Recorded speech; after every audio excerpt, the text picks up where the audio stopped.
Good afternoon, everyone, in Business Law 1, Summer Session 2021. This is a 10-week course. I want to put up a quick introduction, who I am and what I expect out of the course and what you should be able to expect. Let's just start with the course first. You're in Business Law 1, a great rudimentary basic survey course that I think every person in the United States of America should take. Probably should have been offered as a senior in all the high schools around the nation as a requirement for graduation. It's a great civics class because the heart and soul of business law is contracting, and everyone should understand the nature of the ramifications from entering into contract, whether you're the party that's a victim of the breaching party or you're the breaching party yourself. What kind of consequences can you face? And when aren't you in a legally binding agreement? It's an important thing to understand. And I really do enjoy this course because many of you are here because you're business majors. It's essential for you because the heart of business is contracts. Many of you are legal studies majors. Well, this will also be essential to your understanding and the long progression of what it takes to become a paralegal, a legal assistant, or an attorney. You'll need to know basics of business law because it overlaps with almost all the other areas of law. But many of you are here because it's an elective, because it's a required course potentially that you have absolutely no real interest in. But I think in the end you'll find it to be a very practical course and beneficial that you've taken it. Now you're taking it online. So that means we're not going to have the same kind of rapport or chemistry that we might if we were in a traditional brick and mortar class, talking and having a dialogue, and as we progress through the material, sometimes going slower, sometimes going faster, depending on the nature of the material we're covering. We don't get that same spirit, that same feeling, and I recognize that. I have put up videos of lectures that I've done for the different chapters throughout the semesters. In fact, they're from the last summer session. I put them up as the summer went last year. I've reviewed them. They're still pretty solid. I don't want to reinvent the wheel. I'd say the same thing a second time. Fortunately, I put the date in there, so some of you might be surprised when I say something like, hey, it's Father's Day 2020. And it won't be Father's Day 2020. It's 2021, and it might not be on Father's Day when I post it. But you get the drift. I put up individual thoughts about the summary of each chapter. I also put up videos from educators, researchers, business people that I think really hit the nail on the head talking about the major legal concepts that the different chapters provide. And I put them in this module section of the course as you go through. So I require you really do have to watch the videos I put up from YouTube. You don't have to watch my lectures if you don't want to, but you're paying for this course. I'd like to think you'd like to hear at least what Jim thinks or your professor thinks about what is essential from each chapter.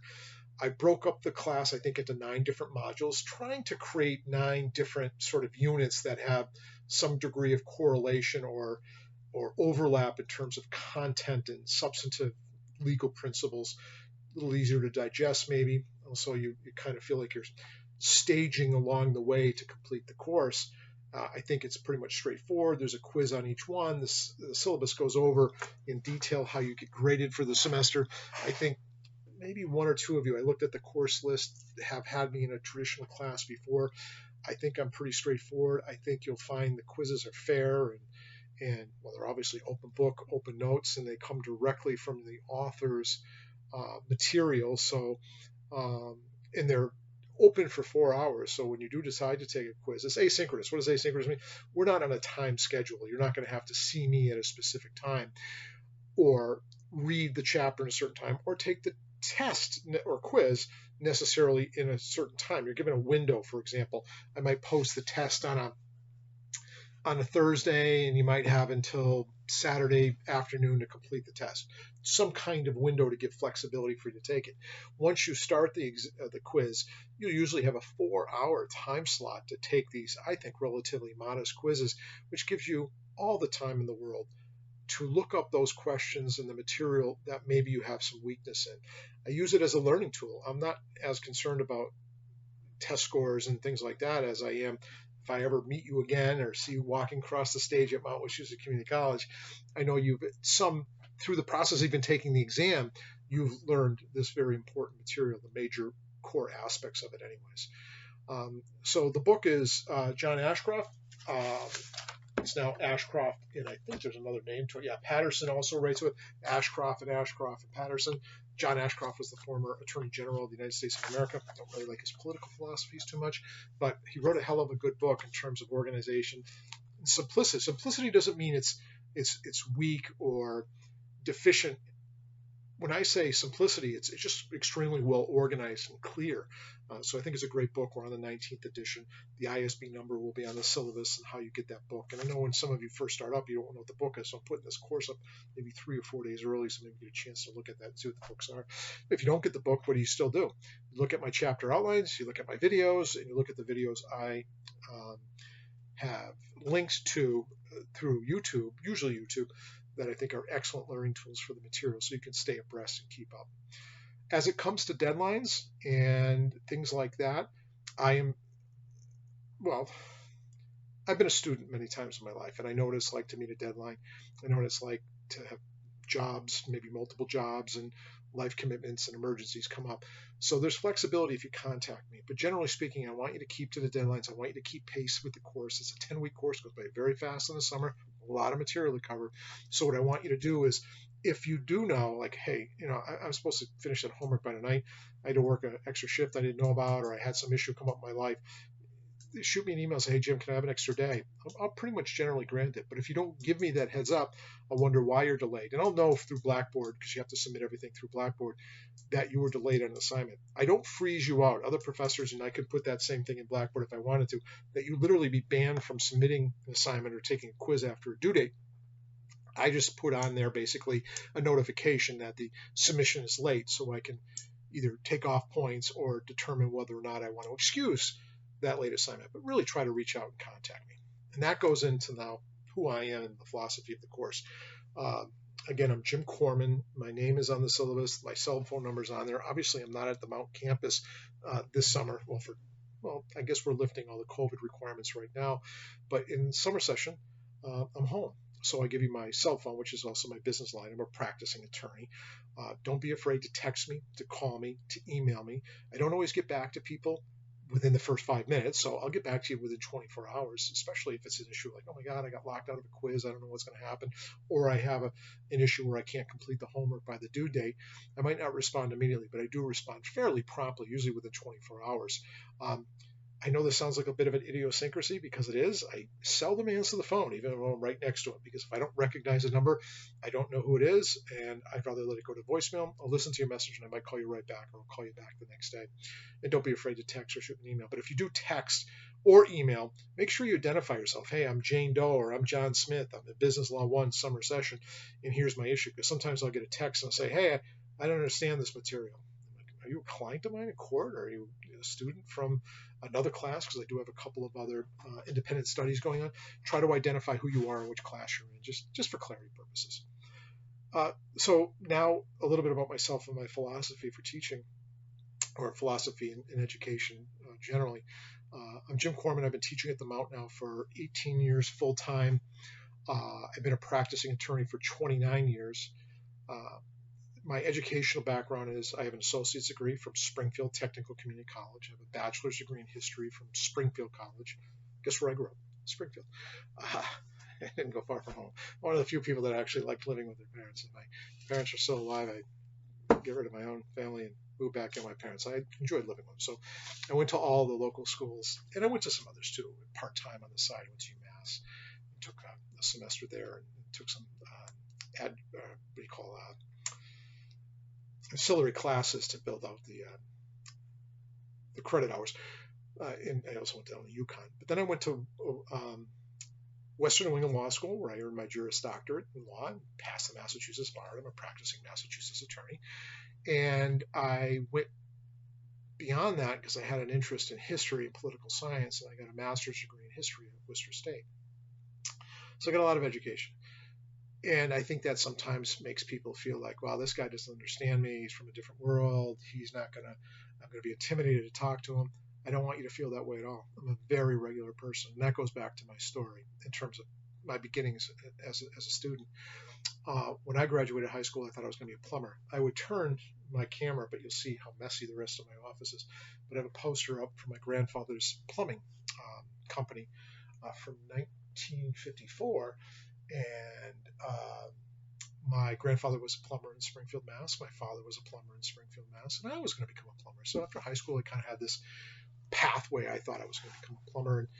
And like many things, it didn't necessarily work out. And when I graduated high school, my dad says maybe you should want to go on and consider taking some college classes at the local community college, Springfield Technical Community College. I had no inclination to go to college. I didn't think I was college material. I didn't necessarily think I was the brightest bulb or the sharpest knife in the drawer. I didn't think I was the worst either, but there was some intimidation about going to college. Anyways, I went. I signed up literally a week before classes started, took 5 classes, sort of general ed classes, psychology, sociology, math, I think an anthropology course, and a few others. And I felt very disconnected very early. I couldn't understand why any of these classes, other than really math, would have any bearing on my career as a plumber. I didn't have a lot of friends. No friends really went to STIC at the time. I met friends there later on, but I didn't have them when I first started. I felt very isolated, very disconnected, kind of disillusioned. And as the semester went on, I had a couple of professors that were fantastic, but I had a couple that weren't so great. And one of them distinctly stood out in my mind where it was an anthropology course, and I took an exam, and I didn't do great. I passed, I think I got like a 70 on it or something. There was one section of the test I did exceptionally poor on. And I remember at the end of class, the professor, "We're going to leave a little bit early today, or ended a little bit early. You can come up and talk to me about your exam scores if you'd like it."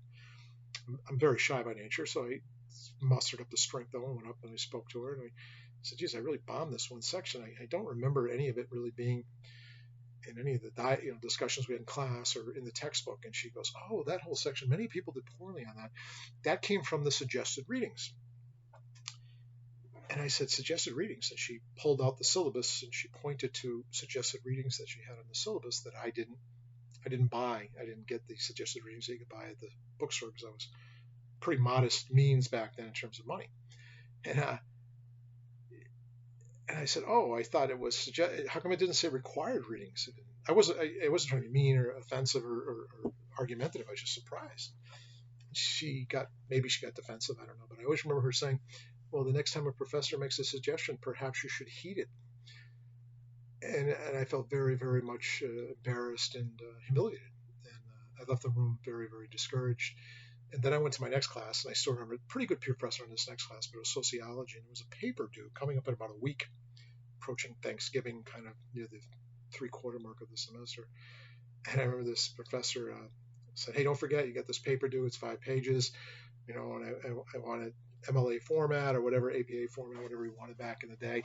I had never written a paper before. I didn't know what MLA format was. I didn't know what APA format was. I didn't know any of those things. I never did a research project.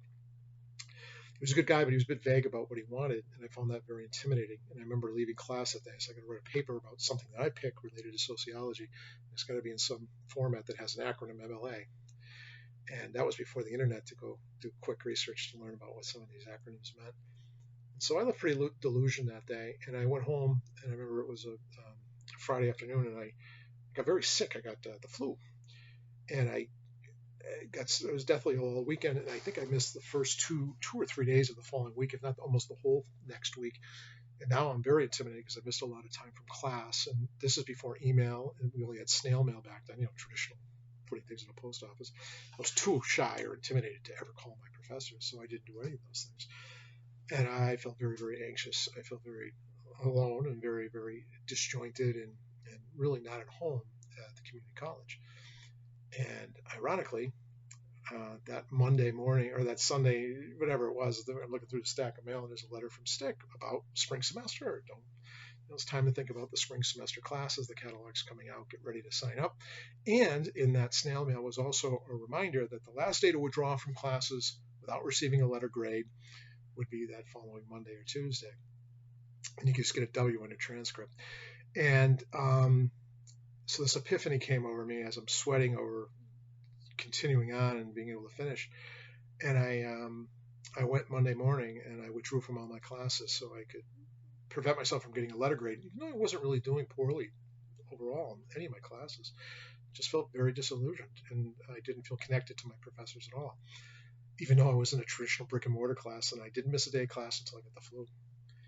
And so I withdrew from everything, and I felt great for about 3 or 4 days, maybe even a week.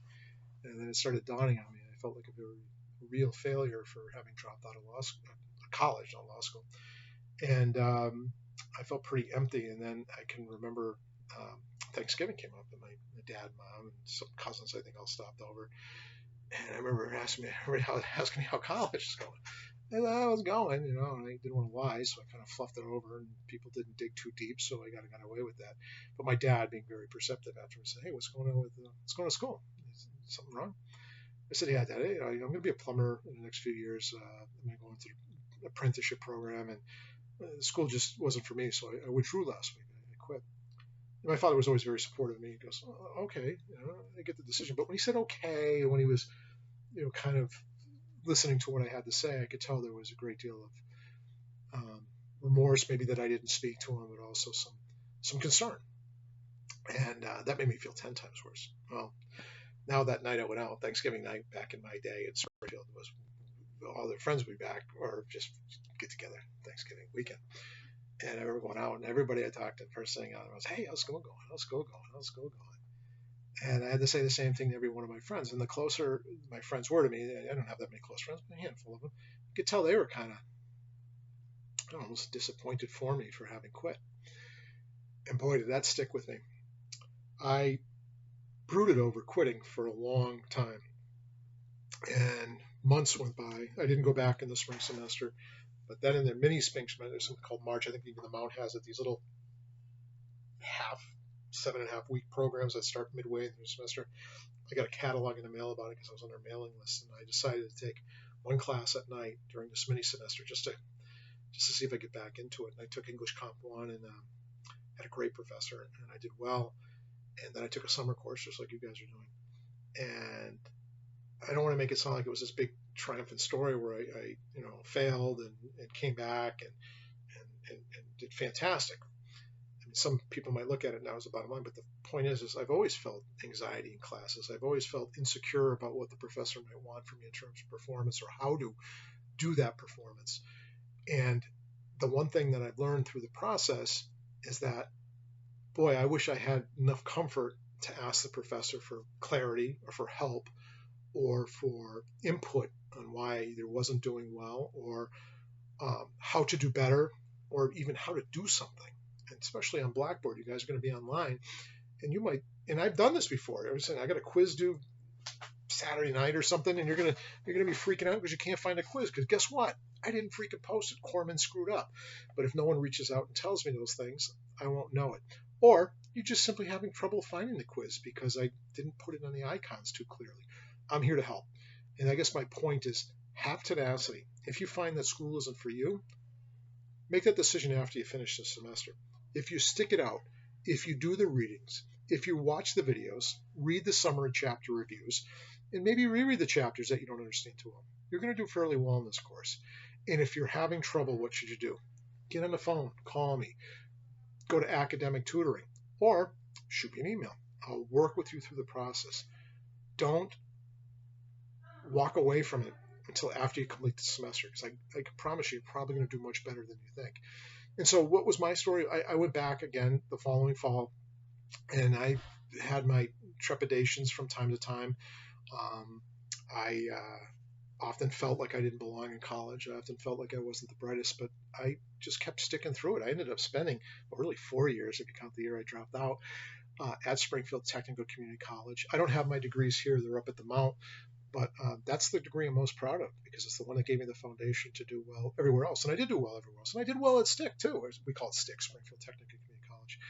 But the point is, it isn't always about being the brightest bulb or the sharpest knife in the drawer. It's about sticking it through, asking questions, being engaged, and not being afraid to kind of screw up along the way. It's going to happen.